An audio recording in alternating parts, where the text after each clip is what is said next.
ಚಿಕ್ಕಬಳ್ಳಾಪುರ ಜಿಲ್ಲೆ ದ್ರಾಕ್ಷಿ, ದಾಳಿಂಬೆ, ಸಪೋಟ, ಆಲೂಗಡ್ಡೆ ಸೇರಿದಂತೆ ವಿವಿಧ ತರಕಾರಿ ಮತ್ತು ನೂರಾರು ಬಗೆಯ ಹೂ ಬೆಳೆದು ನಾಡಿನಲ್ಲಿ ಸೈ ಎನಿಸಿಕೊಂಡಿದೆ. ಆದರೆ ಜಿಲ್ಲೆ ಹಾಗೂ ತಾಲೂಕಿನ ರೈತರಿಗೆ ಯಾವ ಸಮಯದಲ್ಲಿ ಯಾವ ಬೆಳೆ ಬೆಳೆದರೆ ಸೂಕ್ತ ಬೆಲೆ ಪಡೆಯಬಹುದು, ಯಾವ ಔಷಧಿ ಸಿಂಪಡಿಸಿದರೆ ಉತ್ತಮ ಫಸಲು ಲಭಿಸಲಿದೆ ಎಂಬಿತ್ಯಾದಿ ಸೂಕ್ತ ಮಾಹಿತಿ ಕೊರತೆಯಿಂದ ಸಾವಿರಾರು ರೈತರು ಲಕ್ಷಾಂತರ ರೂಪಾಯಿ ಕಳೆದುಕೊಳ್ಳುತ್ತಾರೆ.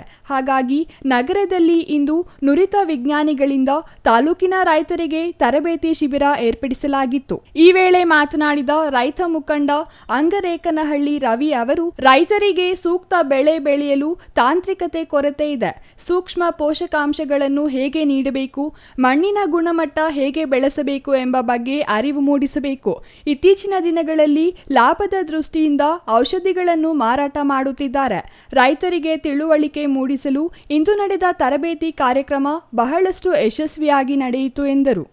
ಇವತ್ತು ಏನು ಚಿಕ್ಕಬಳ್ಳಾಪುರ ನಗರದಲ್ಲಿ RK ಫರ್ಟಿಲೈಸರ್ಸ್ ಆ್ಯಂಡ್ ಇರಿಗೇಷನ್ಸ್ ಅನ್ನೋ ಒಂದು ರೈತರ ಸಾಮಗ್ರಿಗಳನ್ನು ಸಿಗುವಂಥ ಒಂದು ಅಂಗಡಿಯನ್ನು ಈ ಹಿಂದೆ 4 ತಿಂಗಳಿಂದ ನಾವು ಪ್ರಾರಂಭ ಮಾಡಿದ್ದೇವೆ.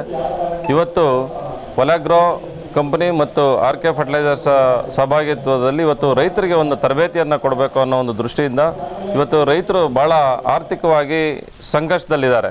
ಇವತ್ತು ಏನು ಮ್ಯಾನೇಜ್ಮೆಂಟ್ ಇದೆ, ಇವತ್ತು ಏನು ಯಾವ ರೀತಿ ತಾಂತ್ರಿಕತೆ ಇದೆ, ಆ ತಾಂತ್ರಿಕತೆಯನ್ನು ರೈತರಿಗೆ ತಿಳಿಸ್ಕೊಡೋಂಥ ಕೆಲಸ ಆಗಬೇಕು.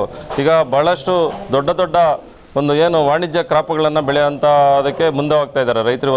ಇವತ್ತೇನು ದಾಳಿಂಬೆ ಇರ್ಬೋದು, ದ್ರಾಕ್ಷಿ ಇರ್ಬೋದು, ಆಲೂಗಡ್ಡೆ ಇರ್ಬೋದು, ಟೊಮೆಟೊ ಇರ್ಬೋದು, ಎಲ್ಲ ಬೆಳೆಗಳಿಗೂ ಇವತ್ತು ಸೂಕ್ಷ್ಮಾಂಶಗಳನ್ನು ಯಾವ ರೀತಿ ಮೇಂಟೈನ್ ಮಾಡಬೇಕು, ಯಾವ ರೀತಿ ಅದನ್ನು ಕೊಡಬೇಕು, ಖರ್ಚು ಹೆಚ್ಚಿಗೆ ಆಗಿ ಲಾಭ ಕಡಿಮೆ ಆಗುವಂಥ ಒಂದು ಈ ಪರಿಸ್ಥಿತಿಯಲ್ಲಿ ರೈತರ ಆರ್ಥಿಕ ಮಟ್ಟ ಸುಧಾರಿಸಲಿಕ್ಕೆ ಈ ಒಂದು ಕಾರ್ಯಕ್ರಮವನ್ನು ಹಮ್ಮಿಕೊಂಡಿದ್ವಿ. Nandakumar, CTV news, Chikkaballapur.